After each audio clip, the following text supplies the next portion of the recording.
अलीकडे सामाजिक व्यवस्था बिघडत चाललेली आहे। द्वेष भावनेतून राजकीय सुडापोटी खोट्या गुन्ह्यात गुंतवण्याची स्पर्धा लागली आहे। याशिवाय नुकत्याच बदललेल्या नवीन कायद्याच्या तरतुदीनुसार पोलिसांना देखील मोठ्या प्रमाणात अधिकार दिले आहेत। यातून खोट्या गुन्ह्यात अडकवण्याचे प्रकार मोठ्या प्रमाणात सुरू होतील। ज्यांची राजकीय सत्ता ते जुलूम करत राहतील, त्यामुळे पुन्हा कायदा व सुव्यवस्था धोक्यात येईल। यासाठी खोट्या गुन्ह्यात हेतुपूर्वक गुंतवणाऱ्या व निराधार आरोप करणाऱ्या व्यक्तीला देखील आता शास्तीची तरतूद असणे गरजेचे झाले आहे। तरच खोटे गुन्हे दाखल करण्याचे प्रमाण कमी होईल, अन्यथा या स्पर्धेतून मोठ्या प्रमाणात अराजकता माजायला सुरुवात होईल। आपण पाहिले आहे की नुकतेच पोलीस तपास यंत्रणेने नवनिर्वाचित खासदार रवींद्र वायकर यांना योगेश्वरी चिटफंड घोटाळ्यात अनावधानाने गुन्हा दाखल करण्यात आल्याचे कारण पुढे करून क्लीन चिट दिली आहे। यापूर्वी भाजप नेते किरीट सोमय्या यांनी अगदी अकांड तांडव करत बेछूट आरोप करून वायकरांना या प्रकरणावरून हैराण केले होते व तपास यंत्रणेचा ससेमिरा मागे लावून गुन्हा देखील नोंदवला होता। परंतु आता राजकीय सोय झाल्यानंतर वायकरांना त्या गुन्ह्यातून अलगदपणे वगळले आहे।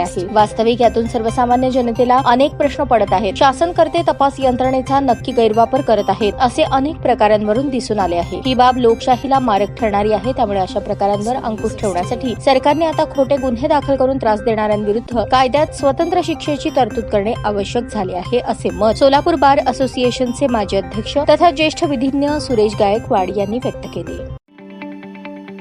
ताज्या बातम्या पाहण्यासाठी प्राईम महाराष्ट्र न्यूज चॅनलला सबस्क्राईब करा।